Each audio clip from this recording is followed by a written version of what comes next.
ज्या क्लासकडे महाराष्ट्रात डॉक्टर आणि इंजिनियर घडवणारी फॅक्टरी म्हणून पाहिलं जायचं, ज्या क्लासच्या जाहिराती संपूर्ण राज्यभर मोठ्या दिमाखात झळकायच्या, त्याच नामांकित RCC कोचिंग क्लासचे सर्वेसर्वा प्राध्यापक शिवराज मोटेगावकर यांना CBIनं अखेर अटक केली आहे.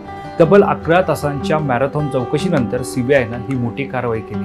वार्षिक 100 कोटींपेक्षा जास्त उलाढाल असणारे लातूर पॅटर्नचा एक महत्त्वाचा चेहरा मानले जाणारे मोटेगावकर सर नक्की कोण आहेत? एका सामान्य कुटुंबातून सुरू झालेला त्यांचा हा प्रवास CBIच्या कोठडीत कसा पोहोचला, जाणून घेऊयात आजच्या व्हिडिओमध्ये. नमस्कार, मी वैभव पाटील. तुम्ही पाहतात माय महानगर लाईव्ह. प्राध्यापक शिवराज मोटेगावकर यांचा हा प्रवास थक्क करणार आहे. लातूर जिल्ह्यातील रेणापूर तालुक्यातील एका अतिशय सामान्य आणि गरीब शेतकरी कुटुंबात त्यांचा जन्म झाला. आई वडील शेती करायचे. घरची परिस्थिती बेताची असल्यानं शिक्षण पूर्ण करणं हेच एक मोठं आव्हान होतं. लातूरमध्ये मोठ्या बहिणीकडे राहून त्यांनी आपलं शिक्षण पूर्ण केलं. महाविद्यालयीन शिक्षण घेत असतानाच घराला हातभार लावण्यासाठी त्यांनी होम ट्युशन म्हणजेच घराघरांमध्ये जाऊन मुलांना शिकवायला सुरुवात केली. याच ट्युशनच्या पैशांवर त्यांनी स्वतःचं शिक्षण पूर्ण केलं. पुढे स्वामी रामानंद तीर्थ मराठवाडा विद्यापीठ नांदेडमधून त्यांनी MSc केमिस्ट्रीमध्ये गोल्ड मेडल मिळवलं. एवढंच नाही तर त्यांनी SAT, NAT, GRF, GAT, DRDO आणि BARC यांसारख्या राष्ट्रीय स्तरावरील कठीण परीक्षाही उत्तीर्ण केल्याचा दावा त्यांच्या संस्थेकडून केला जातो.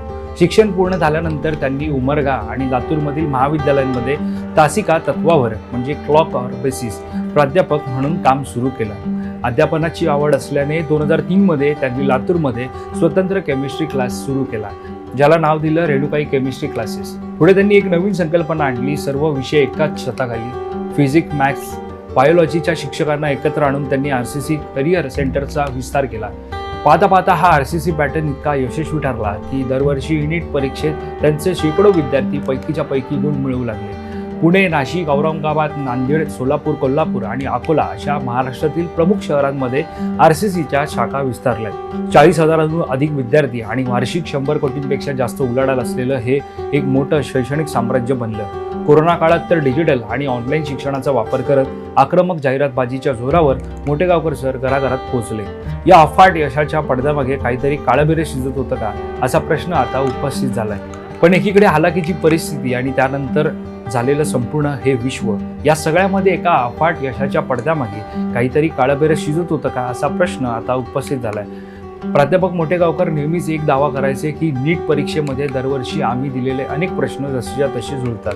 यावर्षी म्हणजेच नीट 2026 परीक्षेत त्यांनी दिलेला गेस पेपर आणि प्रत्यक्ष परीक्षेचा पेपर यात कमालीचे साम्य आढळल्याने सोशल मीडियावर मोठी चर्चा सुरू झाली आणि संशयाची सुई त्यांच्याकडे वळली. CBIनं जेव्हा तपास सुरू केला तेव्हा अनेक धक्कादायक धागेदोरे हाती लागले. 11 तासांच्या कसून चौकशीत समाधानकारक उत्तर न मिळाल्याने अखेर CBIनं त्यांना सोमवारी अटक केली. लाखो रुपये फी भरून आपल्या पाल्यांना डॉक्टर बनवण्याचे स्वप्न पाहणाऱ्या पालकांसाठी खरं तर हा खूप मोठा धक्का आहे. एका गरीब शेतकऱ्याचा मुलगा जो स्वतःच्या हिमतीवर 100 कोटींच्या साम्राज्याचा मालक बनतो, त्याचा हा प्रवास जितका कौतुकास्पद होता तितकाच आता नीट पेपर फुटी प्रकरणातील अटकेमुळे डागायला गेला. लातूर पॅटर्नच्या विश्वासार्हतेवरच आता यामुळे प्रश्नचिन्ह निर्माण झालंय. या संपूर्ण प्रकरणाबद्दल तुम्हाला काय वाटतं? कोचिंग क्लासेसच्या या गेस पेपरच्या नावाखाली होणाऱ्या खेळावर नक्की कशी कारवाई झाली पाहिजे हे आम्हाला कमेंट करून नक्की कळवा. या संदर्भातली अधिकची माहिती जाणून घेण्यासाठी तुम्ही माय महानगर लाईव्हला सबस्क्राईब करायला विसरू नका. धन्यवाद.